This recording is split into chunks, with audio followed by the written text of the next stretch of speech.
Hi everyone! So I thought today I would show you what my favourite apps are on my iPhone. As a kind of Vlogtober, I've showed you my favourite YouTubers, I've showed you my favourite other things. So I thought I'd show you what I love about the different apps on my phone. So as you can see, I have an iPhone 5C, which is the colours version. I have the blue version. I have a cover on it. This is my current wallpaper, which I love. It's autumn leaves. And I am filming this on the 28th. I'm filming this quite late, so it might actually be uploaded on the 29th. I've had serious problems getting my 27th one up, which is highly annoying. Anyway, sorry. So let me... I have got a passcode on this, so let me log in off camera. Okay, so when we go into my phone, I have two home screens. I use a lot of folders. So on my front screen, I actually don't use, I only use one folder, and these are kind of my most used apps. And then on my second screen are kind of my my lesser used apps. At the bottom, I have my messages for my text. I have Safari for web browsing, my calendar. I am a paper calendar user, but my work calendar syncs to my phone, which is very helpful when I have meeting invitations when I'm out of the office, and then my phone app. So those are kind of permanently down there. I have mail, which is my email. I don't sync my work email because they won't give me BlackBerry, so I don't check my work emails at home. But that syncs my Gmail, my Brownies Gmail, and also my new business's Gmail. Facebook. I'm actually using Facebook less and less, but it's on there. Twitter, and I've got loads of notifications. My one and only folder on the front screen is my health screen, which is my I've got the Jawbone Up 24 activity band. I don't have it on me at the moment because I'm at home, so it would buzz at me every 30 minutes because I'm sat down. I'm like, well, I can't do anything but sit down. So, and then MyFitnessPal, which I really like as a calorie tracker. I've just stopped doing Weight Watchers, but I do still want to kind of keep track of what I'm eating. So MyFitnessPal is a really good one for that. And it also syncs to Up, which is really helpful. Jawbone actually have a lot of different links with different iPhone apps, so that's really helpful because you can kind of sync my calorie intake to the activity tracker, which is really good. Blog Lovin'. I love and I hate this app. There are certain things about it that I wish it had, like I wish it gave me the option of listing, so if I go into it, I wish it had the option of, let's see if it's going to update. I really wish that I could change it so that I could look at oldest ones first. It doesn't give me the option, so if I wanted to kind of go from in the other way chronological order, so it gives me newest first at the moment, I have to kind of scroll all the way down. Now I've got about 200 blog posts left to read at the moment because I'm just not keeping up with them. You'd think I would, being at home, but there we go. So yeah, it's good to keep up with all those blogs that I do follow. YouTube, obviously. I don't actually use that to upload. I use my iPad more to upload. Instagram, I'm absolutely obsessed with Instagram at the moment. I absolutely love it. Particularly in the crocheting community, it's just fabulous. I've met some really lovely people on Instagram who are just fabulous crocheters. Pinterest is on there for ideas more than anything. I don't actually go into it as much anymore. BBC Weather, although there is another weather app that I think I might have to download, but this one at the moment is all right. BBC News, always keep up with the news. My Google Drive, I do save, Chris and I have saved quite a lot of shared documents to that, to our Google Drives. So that's the newer version of Google Docs. The Photos app, which I don't particularly like since the upgrade, but there you go. Clock, always important. Music, I have a lot of audiobooks on there at the moment rather than actual music. Notes app is basically just for notes on the run. I don't think I've got that much in there at the moment. I've got some quotes and stuff. Raise, address, that kind of thing. Calculator, I don't know why I have that because when you swipe up you've got the calculator right there. Maybe I need to move that. Settings, which is telling me I need to upgrade and I'm not going to because the last time I upgraded or updated it was ridiculous. Oh, someone's liked my photo. The App Store, the iTunes Store and Google Maps. I absolutely love Google Maps, far better than Apple Maps. So, and then onto here I have, the folders I have are shopping, finance, travel, photography, utilities, info, games, social, creativity, books, the reminders app, newsstand app, contacts, my Vodafone because that's who I'm contracted with, select, which is the Vodafone thing. Oh, someone just retweeted me, fabulous. Passbook, which I actually use quite a lot, particularly for my Starbucks card. Blogger, which I haven't blogged in a long time, but it's there. Podcast app, which for some reason it won't go into a folder. And then Life 360, which is a kind of like Find My iPhone, but for everyone.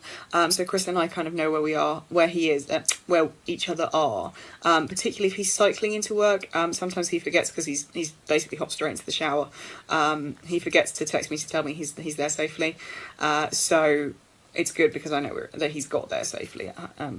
To work. So if I go into shopping has eBay, Etsy, Starbucks and Boots. Pretty standard. I love Etsy. Finance, I bank with both Santander and Barclays. Santander are hilarious at the moment, but we won't talk about that. PayPal as well is a really good app, and then the MBNA app because I've got a couple of credit cards with MBNA. Travel, the National Rail app, which I think is still free, but is really helpful for kind of finding out train information. A tube map, this is just a free app. Oyster app to show me how much is on my pay-as-you-go Oyster card for when I'm travelling in London.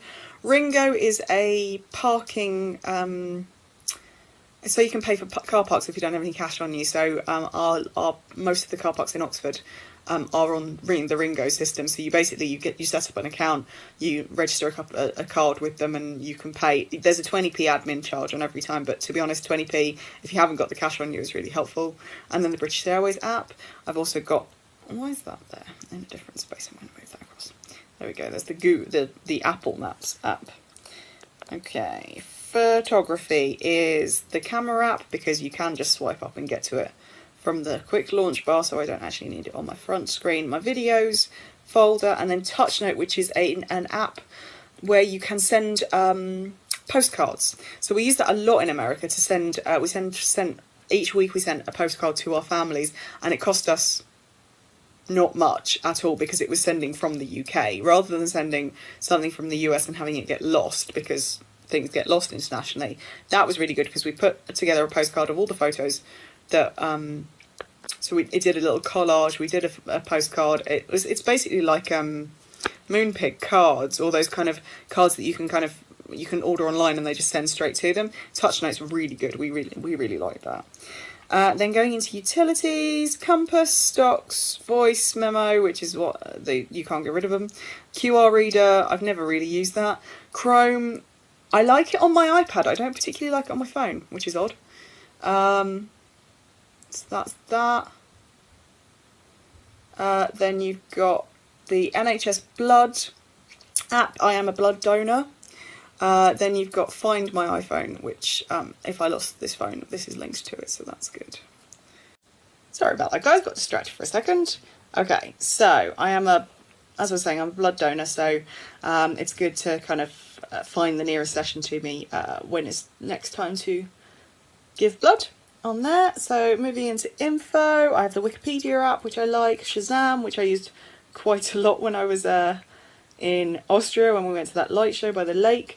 My American friends, I'm really sorry, you won't have seen that because it got copyrighted because of the music that was being played at that light show, so you won't have seen day 25, 24, I can't remember what it was, but that was my weekend vlog to Austria, which got banned in the US, had tiny views. Anyway, IMDb, always, I'm one of those people that's like, oh, who's that actor in that film that we watched like 5 years ago? That kind of thing. Yeah, IMDb. The conversion app, the Apple Weather app I've never looked at, and the new health and tips. Don't know what they are. Filed. Anyway, games. There are only 2 games that I like, and that's Duel Mania and Drop 7. They're mindless and I love them, and I try not to get into Candy Crush. Then social is FaceTime, which I only really FaceTime my dad. Skype was invaluable when Chris was working overseas and when I was working overseas, so that's stays on there. WhatsApp is particularly great for my friends who are international recruitment officers, so when they're abroad it's easier for them to keep in touch with via WhatsApp. And then the Facebook Messenger app, which I don't have a problem with, most people do though. Creativity is my craftsy app, so all my craftsy lessons, if I all my courses that I've signed up for, if I wanted to look at them on the run, they're there. Knitting is the craftsy patterns app. Udemy is another kind of classes app. Gina Aarons and Claudia Rossi have got classes on there. And then this is the Simply Crochet Granny Square app, which I've actually never used but have on my phone just in case. Books, I have my Audible app, so that's my audiobooks, my Kindle app, and the iBooks. Reminders app, which has got one reminder to sort my home insurance, which I've done. Newsstand I've never used. Contacts, I usually get to it via the phone app. My Vodafone is just to show me what my balance is at the moment for my bill. Vodafone Select is like a vouchers app, so Vodafone have deals with a couple of companies, so you can get like discounts off places through Vodafone Select. Passbook's good, and I've talked about all the other ones. And that's it. The other things I really like about the iPhone is this kind of quick launch thing. So I can sort out the brightness, I can put Do Not Disturb, which has been brilliant while I've been off, because I've had to kind of have naps every so often, just to kind of, because things are really quite tiring at the moment. So just being able to kind of go Do Not Disturb and no one can ring me is really helpful. Same with kind of getting to aeroplane mode straight away. Having the torch right there is really helpful as well as the timer, the calculator and the camera. And I like that you can access it from the lock screen as well. So there you go. I really like it. I had about 1.5 years away from Apple. I had a Samsung Galaxy S3. Really liked it, but missed the Apple. So I'm back, and I think I am going to stay. I'm not too sure about the 6s, so I might actually just get myself a 5S the next time I upgrade, rather than a 6 or a 6 Plus, because this is big for me. I think the 6 or the 6 Plus might kind of just ruin my hand. So there you go. Those are my favourite. Those are my apps on my phone. My favourites definitely are Instagram, Facebook, and that Life 360, the tracking app. Those are the 3 I'm kind of really enjoying at the moment. But as you see, I've kind of have my most used on my front page, and then everything else. I try not to keep it too cluttered. I do go through every so often and kind of delete apps and look at what I'm using and things like that. So I try not to kind of use all my memory space. It is only, I think it's the 16, or it might even be the 8 gig phone, so it's the lowest spec in terms of memory, so I try not to fill it up too much. Same goes for photos and things like that. I do go through my photos all the time. Anyway, that's it for me for Vlogtober day 28, and I'll see you tomorrow.